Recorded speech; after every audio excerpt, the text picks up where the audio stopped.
Ayan, so good day mga idol. Ayan, so maulan na umaga. So for this video, samahan nyo ako mag-workshop mga idol. Meron tayong workshop ng isang materials na from cutting siya. So naitanim siya sa kanyang training pot matagal na. So, napabayaan natin, hindi natin napansin dahil binubuhan na ng mga damo, natabunan na. So ngayon try nating baguhin. So set back natin. So gawa natin ang bagong forma yung mga idol. So tara, samahan nyo ako.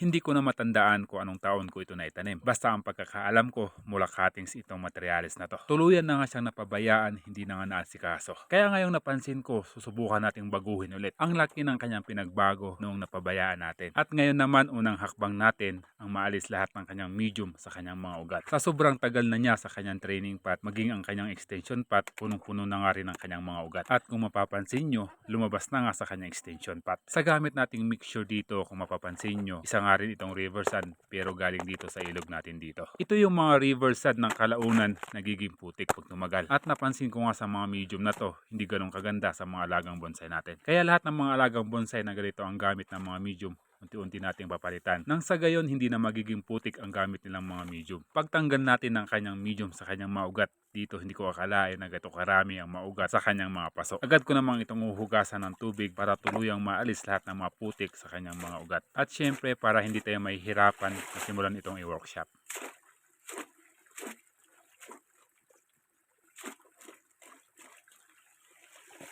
Next step naman natin ang maalis ang mga mahabang ugat. Para sa pag-finalize mamaya, mag-iiwan muna tayo dito ng 2 to 3 inches ang haba.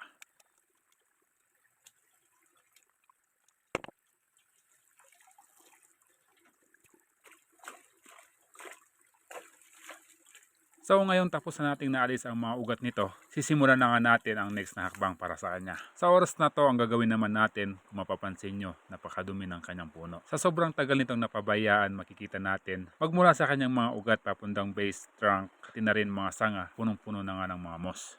At ganito na nga siya kaliwalas nung naalis natin ang kanyang mga moss sa kanyang mga katawan. Makikita na nga natin kung anong itsura ng kanyang pinakapuno. Sa branch naman na to, aalisin natin to mga idol. Dahil ito nga ay driftwood na. At sa ating magiging trunk line naman, hahanapin natin dito yung pinakaunang node at yun ang iiwan natin. Gayon nga rin dito sa ating magiging first branch. Mula nga nung naitanim natin to sa kanyang paso mga idol, ito yung pinaka trunk line niya.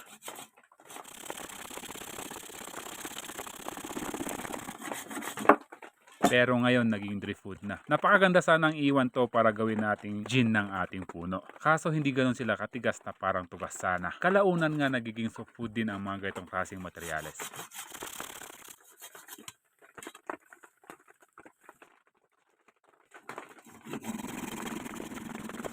Same nga rin sa ating magiging first branch, iiwan natin yung pinakaunang node dito. At ngayong tapos naman na tayo sa kanyang pinakapuno, ngayon dito naman tayo sa kanyang mga ugat magwo-workshop. Siyempre aalisin natin yung mga hindi natin kailangan. Gamit itong ating concave cutter, itong gagamitin natin para sa pagbabawas ng mga ugat.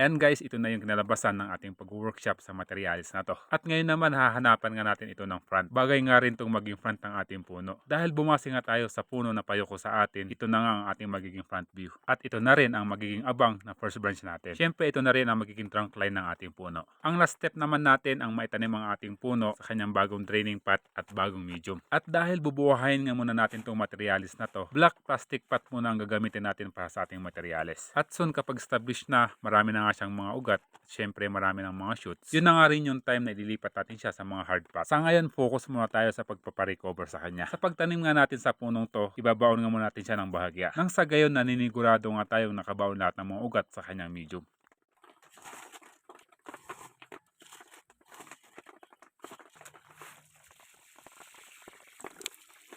So ayan guys, ito na yung kinalabasan ng ating pag-workshop ngayon. Meron naman tayong panibagong materyales na papakaabangan. At take note, abangan nyo nga to guys. Isa nga to sa ipamimigay natin ng materyales soon.